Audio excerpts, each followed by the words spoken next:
भारतीय नस्ल की गायों पर ऐसा ही गहरा शोध कर रहे हैं आईआईटी दिल्ली के प्रोफेसर पीएमवी सुब्बाराव।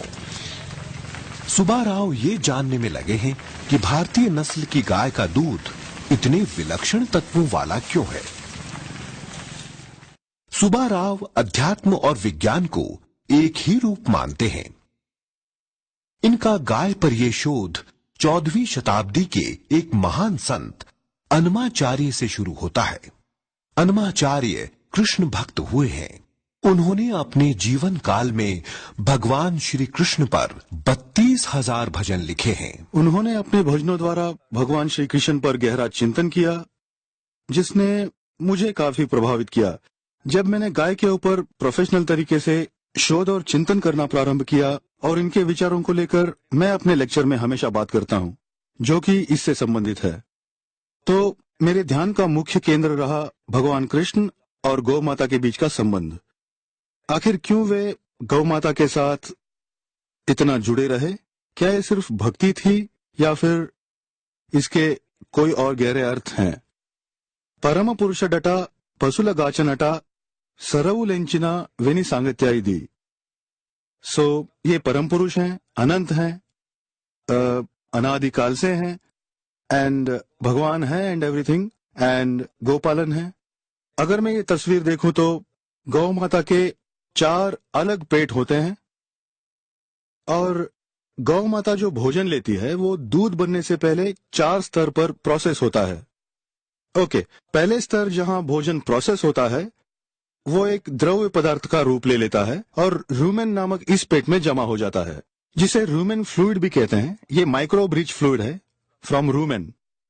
ओके, गाय जो है वो एक छोटे से फ्लूइड सेल में बिजली पैदा कर सकती है। वैज्ञानिकों ने क्या किया कि conventional large hydrogen based fuel cell को माइक्रोबियल फ्यूल सेल में कन्वर्ट कर दिया। उन्होंने हाइड्रोजन को इस माइक्रोबियल फ्लूइड में बदल दिया।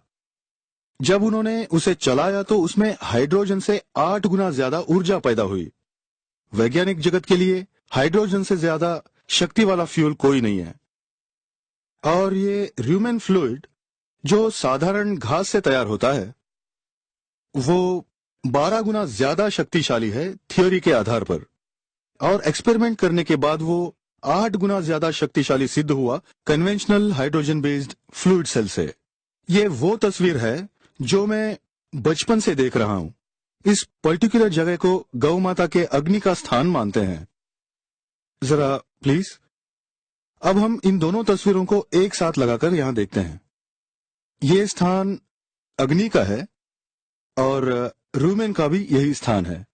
वैदिक साइंस और वैदिक डिस्क्रिप्शन ये जानती थी कि सबसे उच्चतम ऊर्जा पैदा करने वाले सेल यहां पर जमा होते हैं और वे भी 3 बार और प्रोसेस होते हैं और फिर जाकर दूध मिलता है जो कि अमृत है। वैज्ञानिक शोध से ये पता चला है लगभग 30,000 जीन्स जो एंजाइम पैदा करते हैं गाय में पाए जाते हैं। आज तक का शोध ये कहता है कि दुनिया में जितनी भी जीवित प्रजातियां हैं, गाय ही एकमात्र ऐसा प्राणी है जिसमें सबसे ज्यादा गिनती में जीन्स हैं जो कि भोजन को हजम करने के लिए एंजाइम पैदा करते हैं। और इसके आगे इन एंजाइम्स में इतनी क्षमता होती है कि ये साधारण बायोमास को आसानी से डिसॉल्व होने वाले यानी कि घुलने वाले शुगर में बदल देते हैं, जिसे कि नवजात शिशु भी आसानी से हजम कर सकता है और सेहतमंद बन सकता है। 30,000 जीन्स कई तरह के एंजाइम्स पैदा करते हैं जो साधारण घास को भी सबसे शक्तिशाली शुगर में बदलते हैं, जो शरीर के लिए मददगार है। ये बताता है कि गौ माता के लीवर में बहुत सारा ज्ञान है। ये आंखों को खोल देने वाला एक तथ्य है। आध्यात्मिक ज्ञान को भी ये भली भांति ज्ञात था कि गौ माता अन्न को परब्रह्म की तरह आदर करती है और गौ माता भोजन का एक टुकड़ा भी व्यर्थ नहीं करती। लोगों ने दूध के पोषक तत्वों का अध्ययन किया। इस पृथ्वी पर ऐसा कोई पदार्थ नहीं, ऐसा कोई मटेरियल नहीं है जिसमें विटामिन डी हो, सिवाय गाय के दूध के। बिना विटामिन डी के आप जो भी कैल्शियम लेते हैं और आप धूप में नहीं जाते तो आपको कोई कैल्शियम नहीं मिलता, आपकी हड्डियां मजबूत नहीं बनती हैं। पर अगर आप गाय का दूध इस्तेमाल करते हैं तो एक छोटे बच्चे की हड्डियां भी मजबूत हो जाती हैं। स्टैनफोर्ड यूनिवर्सिटी ने अपने 2011 के शोध प्रकाशन में ये लिखा है कि क्लैथरीन जो गाय के मस्तिष्क में पाए जाने वाला एक प्रोटीन है, उससे एक नैनो स्ट्रक्चर्ड इनऑर्गेनिक पदार्थ तैयार हो सकता है जो सोलर सेल्स और बैटरीज में इस्तेमाल किया जा सकता है। तो उन्होंने गाय का मस्तिष्क का स्कैन किया और उन्हें एक क्लैथरीन पदार्थ मिला। और अगर फोटोवोल्टाइक सेल इस बायो ऑर्गेनिक मटेरियल से बनाए जाएं, तो एक साधारण फोटोवोल्टाइक सेल से 10 गुना ज्यादा बिजली पैदा कर सकते हैं। गाय का मस्तिष्क सोलर सेल से भरा हुआ है।